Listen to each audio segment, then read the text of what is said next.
Welcome back, Skippers, presented by Owners Box Fantasy Sports. Today, we are giving you must-add players for your teams in fantasy baseball this week. Before we get going, Owners Box, multiple contests going out.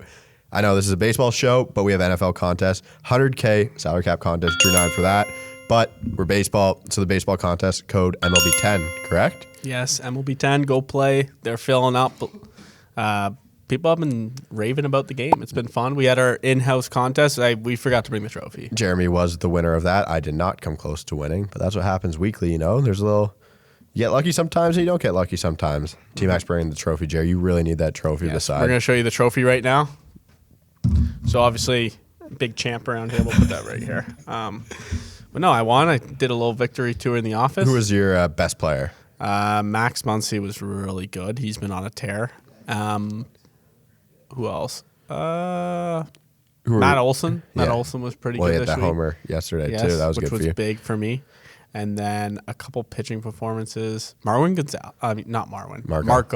Gonzalez has been really good and very cheap option on Owner's Box, so I'd go check that out. I love that. Ownersbox.com. While you're here, like, comment, subscribe, join our Discord. If you can't get into the cord, put it down in the comments, and we will give you the link.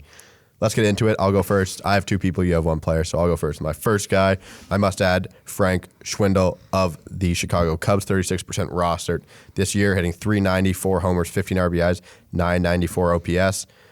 He's the new Cubs first baseman after they traded Anthony Rizzo.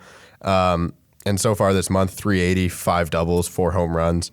He's hitting 2 in the lineup, so plenty of opportunities. Only his second big league stint as a 29-year-old. Who is this guy? I don't know. He played for the A's earlier in the year too, so it's like it's absolutely just come out of nowhere. But I was looking at some of these numbers here. You kind of want to ride this hot bat while you can. Yeah. You're at the end of the season. This is not a guy probably going to be on your team.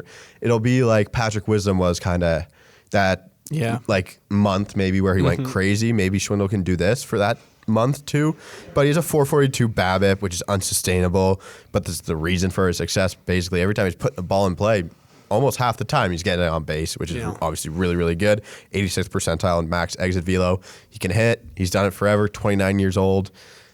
I mean, they're going to figure him out at some point. He's a minor league hitter, but he's a professional hitter for his whole career, so I don't know. Let's see what we can do here with a guy like this.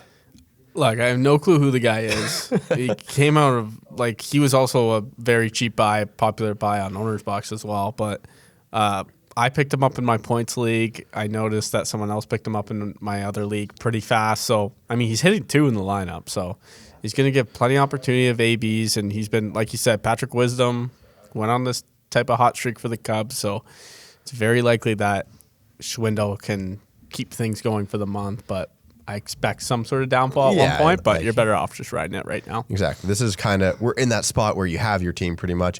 The only time you're picking up these guys if you're trying to get ahead, if you have a couple injuries. So I think it's just a good speculative add here. 36% rostered, pretty much freely available in most of your leagues. Obviously, some of you guys play in super deep leagues, so he's been picked up already. But no, I think a good pickup for some teams. Let's get into your guy, Jeremy. So this is a guy that, we talk about ads that could potentially win your league, and I realistically think that Josiah Gray of the Washington Nationals could potentially win your league. The upside help you win your league. Yeah.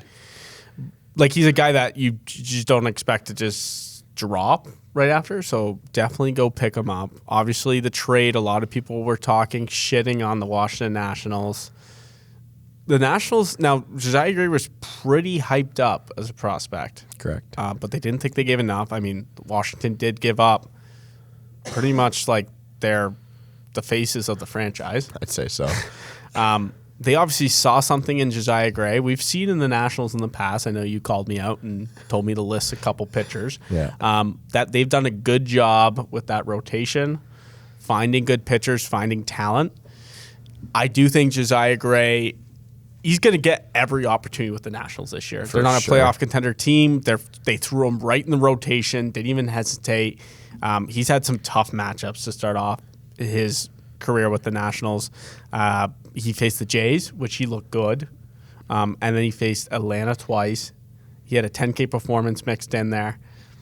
The K upside is there. He's going he kind of reminds me of, for how he's being used, like a Shane McClanahan. I don't expect him to go past 6 innings. Sure. He's gone 6 and 5. But, hey, he's going past 5.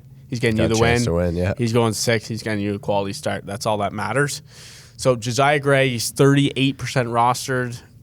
So he's up there in a lot of leagues, and I think that he's a great ad. Yeah, just needs to throw strikes, control it a little bit better. I've seen some of his issues is the way he rides. So obviously when you come set, you start to ride down the mound, he drops before he rides and like goes and attacks the plate. So it's kind of been leaving some of his fastballs up, but when he's down in the zone, it's kind of like an electric fastball. It's hard to hit. Josiah Gray's a really good pitcher. So I like what he's been doing. He figures it out. The Nationals are going to help him figure it out. Really good pitching prospects, like I said. Cade Cavalli's their #1 prospect, I think, out of Oklahoma. He's nasty too. So they should be able to retool this rotation pretty quickly after losing these guys, because Corbin's going to be out of this rotation probably. Yeah. He seems to drop off. Strasburg, who knows what's going on with him.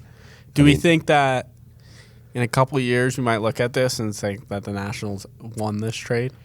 So when are their Trey has one more year, right? Yeah. So if the Dodgers don't win the World Series both these years and Josiah Gray becomes an All-Star, maybe we can look at it that way. But at the time, I think it was a no-brainer for both sides. But yeah, the Dodgers. I mean, the Nationals fans have to be hoping that that's how this ends up, right? Like in a couple of years, like, oh, we won the trade. Yeah. Or else it's just a complete fleece job, it feels like. It was just tough kind of on morale, like when your favorite guys goes, like, come on. Yeah, it's just tough, too. Those were two. It felt like it was like, when was the Nationals won the World Series? Like 3 years ago? Am I wrong there? No, I'm not. Right? It feels like that was when. Was it 3 or 2? I think you're right. 2 years ago. We were still in school. Yes. 2 years ago, they win the World Series and just everything goes downhill. This team was still really good. Yeah. So it's very disappointing that they're just going into a rebuild like this. But I have a feeling it's going to be a pretty fast rebuild. Yeah, we'll see about that. Second guy, if you need saves here, we're getting close to the end. One of your closers down, they're not playing well. I think this is a guy you can kind of add. Joe Barlow, Texas Rangers, 25% rostered.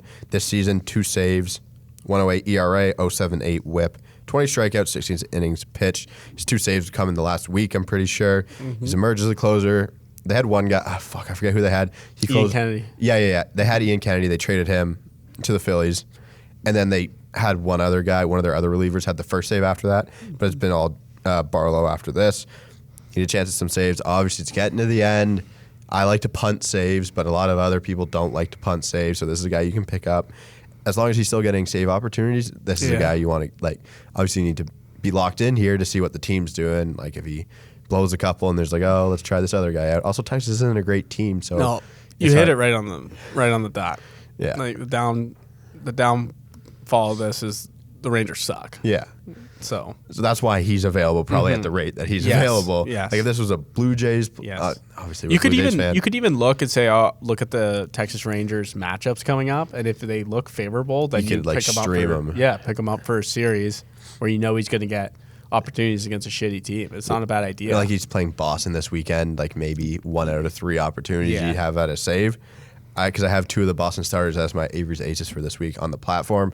So I think hopefully they don't win those 2 games of the pitchers I picked there in Chris Sale and Eduardo Rodriguez, I'm pretty sure I picked. This season, 32% K rate, 166 expected batting average against, and he has an 0.42 batting average against on his slider. So you love to see Great that. stats. Reminds me of Drewski's Ranger Suarez pick. A little more less available than Ranger Suarez. Ranger Suarez was 0% rostered when Drew picked him, but that's why we love Drewski, eh? Yeah. Always bringing something special to the table. That's all I got. Any more notes from you? No. Make sure you like, comment. There you go. I was going to say that. Subscribe. Thanks, everyone. Tune in. We will see you next time.